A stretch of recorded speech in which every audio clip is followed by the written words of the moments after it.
Это актуальное интервью в студии Сергей Михедов. Здравствуйте. Каждый понимает, что социальный проект можно написать и одному, но реализовать одному не получится. Только в сотрудничестве и партнерстве можно достичь цели и решить какую-либо проблему. Именно для таких целей создан ресурсный центр некоммерческие организации Якутии. Тема разговора сегодня – поддержка некоммерческих организаций, ну и в целом грантовая политика республики. Гость в студии Дмитрий Куприянов, руководитель автономной некоммерческой организации развития гражданского общества республики «Некоммерческие организации Якутии». Дмитрий Михайлович, здравствуйте. Здравствуйте. Вот какие методы поддержки некоммерческих организаций предусмотрены в республике?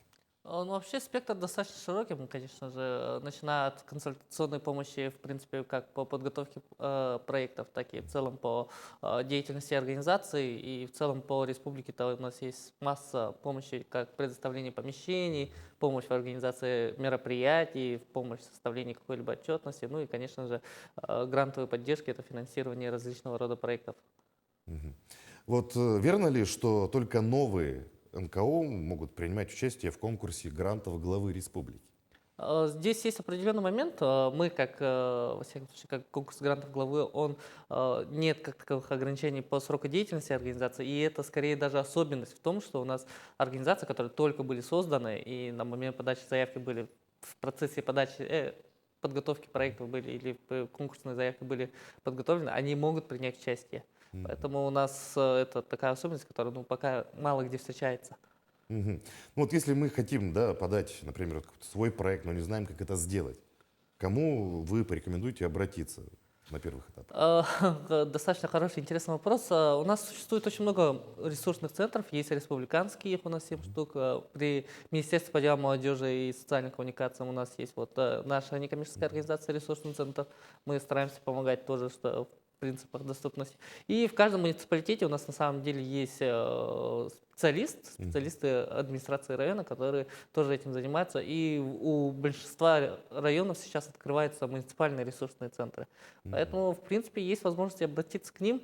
И если что, всегда можно обратиться в Министерство по делам молодежи, всегда могут состыковать и подсказать, где их можно найти с Мгм. контактами. Мгм. Ну вот расскажите о работе вашего ресурсного центра, как давно вы образовались и вот чем занимаетесь конкретно? Мы были созданы в прошлом году по Мгм. инициативе главы республики в вопросах как раз-таки развития гражданского общества. И вот буквально с июня прошлого года активно работаем, активно ездим по районам, активно рассказываем не только о грантовых конкурсах, но и в целом о деятельности организаций, по правилам отчетности. И, конечно же, адресно помогаем практически каждой некоммерческой организации с составлением всех этих и заявок, и отчетности, и по любым вопросам, которые касаются того, необходимо ли это в принципе им, или Мгм. может быть есть какие-то иные варианты решения таких глобальных, может быть, для них вопросов. Мгм. А вообще ресурсные центры, да, вот они занимаются одними и теми же вопросами или они по разным направлениям работают Э, у нас в республике? Если в Ну, целом говорить. да, хороший вопрос. Специфика, конечно, ресурсных центров, она достаточно разная. Есть у нас ресурсный центр, который занимается непосредственно проектами с детьми с ограниченной возможностью здоровья. У нас есть ресурсный центр, который занимается проектом именно по добровольству. Мгм. В этом плане, конечно, есть такие узкоспециализированные ресурсные центры. Но и есть, конечно же, огромный ряд некоммерческих организаций, ресурсных центров, которые занимаются, в принципе, широким профилем, которые занимаются непосредственно Мгм. подготовкой заявок и так далее. У Мгм. нас, как ресурсный центр, который создан при Министерстве по делам молодежи, конечно же, специфика более широкая. Мы Мгм. стараемся работать именно во всех сферах, всех грантовых конкурсов, региональных, федеральных. И, конечно же, а, основное направление нашей деятельности– это конкурс грантов главы Республики Саха-Якутия, так Мгм. как мы в свое время и являлись людьми, которые советовали касательно разработки этого конкурса и, в принципе, проследили весь процесс создания и развития вот этого конкурса. Мы считаем, что мы более э, специализированы, в Мгм. рамках этого конкурса. Мгм. Ну вот предлагаю поговорить немножко шире, да, сколько у нас сейчас вообще НКО насчитывается в Якутии, насколько ваша работа востребована? На текущий момент, если прям так сказать, по данным Управления Мгм. Министерства юстиции, более 2500 некоммерческих организаций Мгм. существует в Республике Саха-Якутия. Из них 2000 это точно социально ориентированные некоммерческие Мгм. организации, это те потенциальные участники конкурса грантов главы. Что касательно потребностей в нас, ну, к ресурсному центру обращаются ежедневно по различным вопросам, конечно же. И у нас многие специалисты, многие наши эксперты, они всегда в разъездах. У меня буквально вот график моей жизни, это вот между поездками успеть бы еще в офисе поработать, называется. Ну, и в районах очень много и очень часто ждут. Сейчас у нас вот составлен график вот ближайших поездов. Буквально 9 районов мы должны успеть объездить до 6 марта. И этот список вот еженедельно, грубо говоря, пополняется. И вот То есть чемоданного настроения постоянно живем. постоянно Ага. в дороге, можно Да, сказать, постоянно в дороге. Но находитесь, потому да? что локально, конечно же, решать вопросы иногда намного легче, чем по телефону. Кому-то удобнее общаться вживую, а не там через телефон или там через ВКС. Мы, конечно, к этому все привыкли, но живое общение пока еще что ничего не Ну, заменило. живое общение действительно Да. ничего не заменит. А о чем вы рассказываете на встречах? О чем чаще всего спрашивают якутяне? Что интересует? Ну, всегда три блока вопросов с точки зрения того, зачем нужна ли им организация, в принципе, какая организационно-правовая форма им необходима. Потом уже с точки зрения составления заявок, если они уже решили и готовят заявки, это и экспертизы уже готовых проектов перед участием в конкурсе. Всегда хочется быть уверенным, чтобы заявка была намного лучше, чем они думают. Ну и, конечно же, это в целом те, кто выиграли, это по вопросам отчетности и так далее. Потому что финансовый отчет это еще ладно. Вот купил, сохранил чеки, составил отчет, это все хорошо. А вот аналитический отчет, тут бывают сложности. Как правильно все расписать, как сделать так, чтобы это все было понятно. И у нас с этим, ну, у людей бывает, у наших участников бывает иногда с этим вопросы. Но я не скажу, что всегда есть проблемы, но всегда есть больше вопросов. И поэтому у нас каждый выезд это всегда вот работа по всем этим трем блокам. Ну, я так понимаю, вы работаете бесплатно. Конечно, конечно, мы оказываем все эти услуги бесплатно, мы консультируем, помогаем, и ну, за это я лично считаю, что за это не должна взиматься какая-либо плата, в всяком случае, если это помощь именно обществу. Мгм. Ну вот давайте представим, например, да, вот мы хотим, например, да, создали НКО и хотим поучаствовать в конкурсе грантов главы республики. С чего нужно начать? Ну, лично я считаю, что сперва нужно посчитать, конечно же, положение о конкурсе, ознакомиться с порядком проведения конкурса. И, как правило, все грантовые конкурсы, и особенности у нас грантов главы, всегда разрабатываются методические рекомендации с учетом спецификации там, времени и так далее. И тут, если ее почитать прям капитальненько, то достаточно много вопросов снимается уже на этом этапе. Ну и уже и ознакомиться с формой заявки, попробовать потыкать, позаполнять. Сейчас же все грантовые конкурсы, они в основном проходят онлайн, ознакомиться надо с порталами и так далее. И в случае грантов главы у нас публикуются и видеоматериалы, когда можно во время готовки и так далее посмотреть. Они короткие, они удобные, можно в любом месте, в любое время получить прямые ответы на часто задаваемые вопросы. Ну и если уже к этому моменту остаются какие-либо вопросы, то, конечно же, всегда можно позвонить нам в ресурсный центр или Министерство по делам молодежи. На что не нашли ответ, всегда можно найти подходящую консультацию. Мгм. Ну вот, кстати, вы затронули очень интересную тему организационно-правовая форма, да, организации.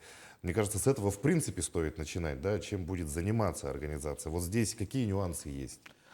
Ну, тут надо вообще определить, конечно, для себя то, для чего вы будете непосредственно Вот. работать. Да, тут я согласен с вами. Зачастую путают понятие ОНО и НКО. Всегда говорят, типа, вот мы хотим создать либо ОНО, автономную некоммерческую организацию, либо НКО, некоммерческую организацию. И всегда задают один вопрос, типа, есть ли в это, какая у них разница, что лучше выбрать. Мы уже на этом моменте всегда сталкиваемся и говорим, что вот это одна из организационно-правовых форм. И тут есть либо общественная организация, либо автономная некоммерческая организация, фонды, союзы и так далее. Мы рекомендуем, если организации хотят кому-то просто помочь, в целом нет такого понятия членства, они видят, что есть проблема, хотят там помочь, рекомендуем создавать автономную некоммерческую организацию, как унитарную форму. А если они представляют какое-то членство людей и так далее, это территориальная общественность, То есть организации, например. да, организации, объединения людей по интересам и так далее, то тут, конечно, общественная организация больше подходит. Мгм. Ну, есть еще такой важный вопрос всегда, да, это отчетность после получения средств. Вот какие шаги следует делать уже после реализации проектов, как лучше отчитываться, может быть, о проделанной работе? Здесь я лично всегда рекомендую идти двумя путями. Первый путь это всегда, точнее, первый шаг это в период реализации проекта всегда сохранять все чеки.